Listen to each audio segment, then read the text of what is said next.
Chloe and Olivia from the local lowdown, and we're here with Quit Yourself at BJ's. If everybody could take a moment to introduce yourself and what you play in the band. I'm Sam, I play guitar.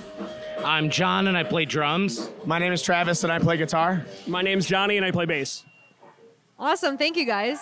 So the cover of your EP, It Gets Worse Before It Gets Worse, has a pretty simple yet interesting album cover. What went into choosing the photo for the cover? So a good buddy of mine named Kevin takes photos for my other band, and he's done a bunch of work for our band also. The green door just kind of stood out to us. It was just kind of like a striking image, and Kevin owned it, and he was an awesome dude who takes phenomenal pictures, and it just kind of all gave us a vibe and a setting of what kind of like tied into what the album was kind of going for also. So it just kind of worked out. Anything you want to add? Yeah, it reminds me a little bit of the old Space. Just like it's industrial decay, but with something like very striking, like pulling your eye in. Yeah, I just did it because I trust these guys' eye for that. I'm not good at it. They've got a good eye for aesthetics. Yeah, for sure. Do you guys have any like really good memories from making that EP? Oh, God, yeah. Who wants to start? Talk about recording. So, I mean, first and foremost, Chris Ploss at Sunwood Studios was gracious enough to like open up the studio for us to sleep in because we're all broke, and so we got to actually stay in the studio, which is really kind of cool. It's this beautiful barn made from wood from their own forest, which is really kind of dope. So like it was just really, again, aesthetically appealing. It was really cool. We're all a little bit older and like have full-time jobs. Some of us have families, and so it's not always so easy to get together. So honestly, I think the entire experience of us all riding down together, all being together, it was like the first time ever, I think, since we started that we could spend quality time with each other. And so we did things like watch really bad B horror films like Velocipaster. If you haven't seen it, you should totally watch it. So good. And What is it about? Exactly what well, we're not going to worry about It that. doesn't even matter, man. It's about the Velocipaster. And I'm trying to think if there's anything else. Ithaca Bagels. Ithaca Bagels. We went there almost every morning and had phenomenal bagels and breakfast. So I would say that's my favorite memory would be, yes, the recording the record was fantastic, but just getting to like bond and be with these guys and do things that we haven't done in a while is probably like the best memory. So My best memory was the Bog Witch. The Bog Witch was very important. It was crucial. It was fundamental to the recording. Oh, wait. Explain what this Bog Witch is. No, I don't. That's the beauty of it. Leave a little mystery. The EP wouldn't have existed without it. That is My favorite memory was when everybody besides myself did the one chip challenge, and I just got to take it in right before we got in the car to drive 2.5 hours home. We did this, and Johnny ended up going like having almost like an attack. Like we didn't know what was happening. He went outside and like secluded himself. It was very entertaining. It's worth it. And yeah, it was I great. did not drink a drink at all. It turned into like convulsing and like a lot of That's that how kind you get of yourself without any sort of liquid. well, that was the challenge. Oh, true. And then he gave me an antacid, and it helped a little. And then we had to drive from Ithaca to Buffalo in a car. This was at like 11 o'clock at night. How long is that drive? It was bad. it's not decision. long. It's like 2.5 hours. 3.5. Or 2.5. We're being a little dramatic. We're being a little emo here. No, but it We was like, are. It was bad decisions on top of it. Do you have a memory? A favorite memory? That was it. That was the one I was gonna say. That's a good one. Honestly, like he said, the Ithaca Bakery, they have got this coffee seasoning that you put in your coffee that is the best stuff in the world. So you're putting it right in my mouth. But anyway, yeah, we put that in our coffee every day, and it's just awesome. Yeah. Okay, but what kind Edit of that out, please. what kind of bagels and what kind of cream cheese? All right, so I think I went with the salted rosemary bagel. What? It was bomb. That sounds They're so really like they're really fancy. big too. I don't know if we did cream cheese. I did an egg and bacon sandwich. Sorry for anybody who doesn't eat meat, but I had bacon and egg and cheese on a rosemary salted bagel. No, what was the one they had? Like it was bacon sausage. Garlic bagel, garden vegetable spread. Yes. Veggie cream cheese. Of course. Everything I bagel think it with was that? bacon, egg, and cheese on a garlic bagel. I'm pretty sure that's what I ended up having. So last month, you guys performed at the Music is Art Festival. What was that like for you guys? Music is Art's awesome. So it's our second year doing it. It's crazy how much it's grown. It's like over 10,000 people show up to the festival every year now. We got to play on a stage with a bunch of our friends, which was really cool too. So the lineup on our stage was awesome. We got to kind of like hang around there and see everybody else that we're really, really close friends with. In general, it's great to see Music is Art keeping it a free event.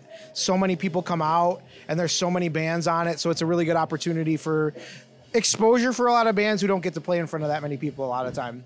Yeah, no, I mean, that was perfect. So many Eloquently friends. said. So many friends. Yeah, no, it's Some- just like, yeah. That we've known for a long BJ's is way better. 100%. No, it's great. Hot takes. No, it's like on the record. No, it's like family reunion. Yeah. You know, you see all the homies. Awesome. Yeah. So what was your experience like playing in Fredonia after quite a while?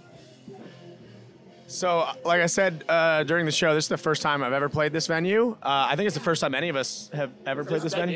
Yeah. We played So- Fredonia before acoustically, but it was like 15 years ago, and it was weird.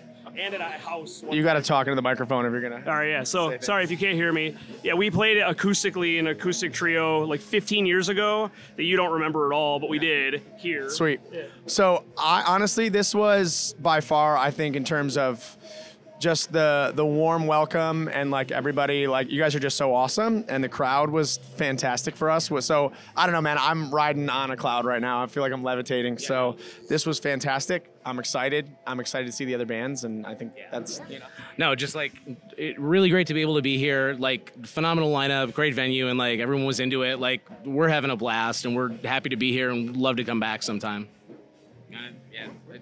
Yeah, that was it. That was good. Yeah. guys are awesome. Yeah.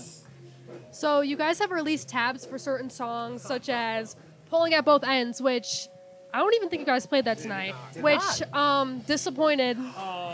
You guys have to come back and play it because See, I like wanted her. to hear that live. I like her because that's my favorite one. It's a Yeah. great song. But sometimes the energy's a little bit lower on it, so we try to keep the energy up with some other stuff. there was moshing. I did fall into an amp. That was great. That was fun. Yeah.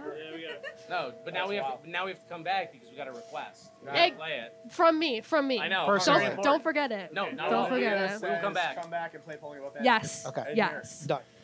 So you did release the tabs. Does that make you feel? How does that make you feel closer to your fans or like the music community? Sure. So I haven't done any of that side work yet, which I probably should get on. I'm gonna let Travis talk about that a little bit. We're gonna actually probably shoot some playthrough videos, minus the tabs, for a lot of this stuff that I think would actually be kind of cool.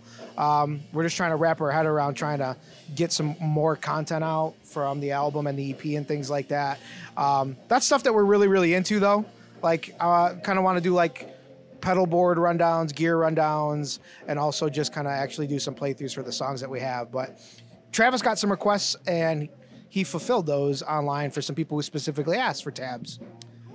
Yeah, I just think, when we were all growing up, like there was none of that stuff available really, and so I always wanted to have that, and so I don't know, anything that we could. It's really weird to think that people will like actually want to play the songs, which is super cool. Like I said, it's really humbling and it's really exciting, but I just threw them up there because there are still bands today that like I would love to just know what they're doing, like alternate tunings. I would sit for hours just frustrated that I couldn't like figure out what the heck was going on. And so this was just like an opportunity if people cared enough and they wanted to like get into the genre, or if they were already into the genre and wanted to learn other tunings. Like I was just so grateful for anybody who's helped me out along the way and shown me different things. And this was just a way that we were trying to like create that for people. So at least that's my take on it. No, Totally. Awesome. So the Grim Reaper was featured in your music video as well as your merch. How does this represent you as a band? I think the Reaper, the whole thing thematically just kind of came about naturally, right? Yeah. As a almost like a representation, especially about a lot of what like the album's about and things like that. Coming back from a place of like almost, right, being at a low and trying to kind of like rise above that. And also like we kind of take the whole Reaper thing like with the shirt and the video and things like that, where it's almost not meant to be a dark thing, but almost meant to kind of have some humor behind it, right? Yeah. That there's kind of like light, even though we're using the Reaper imagery, we try to make it feel like it's more of like not so dark imagery behind it. It's like it's stepping away from it's kind of like stepping away from the dark parts of yourself. You know what I mean? Like that's why we have like on the shirt. That's why we have, you know, he's on the couch with pizza. He's got like, he's like Fun Reaper. He's like, you know what? It's just not worth it anymore. Just gonna kind of lean into it. And that's why like in the video, it's like very much like it's kind of introspective. It's like cutting off the bad parts of yourself. That's why Quit Yourself is like, you know, it's getting rid of the terrible parts of yourself. Yeah. Stop it. Yeah, I think that was a great segue. Hopefully it's not confusing for people. It's not meant, Quit Yourself is not meant to be self-deprecating in any way or like, a call to any kind of, violence or, like kill yourself, it is literally more about thinking less of yourself and more about thinking of others and not taking yourself so seriously. And right. And yes, that's kind of like what the motivation behind the band name and some of the imagery was about. Only thing I have to add about the Reaper is the aesthetic is cool. I feel like we are like a pretty emo band when it comes to like ghosts and Halloween-y type things. Like that's our vibe. We like spooky stuff, right? Yeah, spooky boys.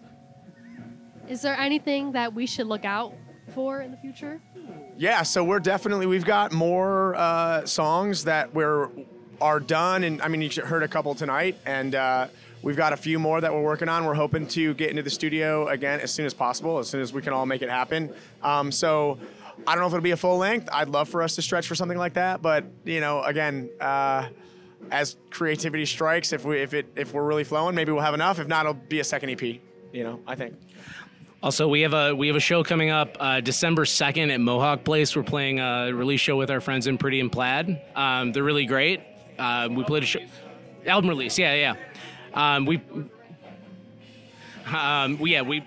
played a show with them a couple of months ago, and they were really great. And they asked us, and we're playing with our other friends. We Were Blank. It's gonna be a fun time. We're back at Mohawk, so yeah, We're Blank are the homies, mega homies. Yeah, awesome. Well, thank you guys so much for talking to us. It's been Chloe and Olivia, and we'll catch you in the next interview.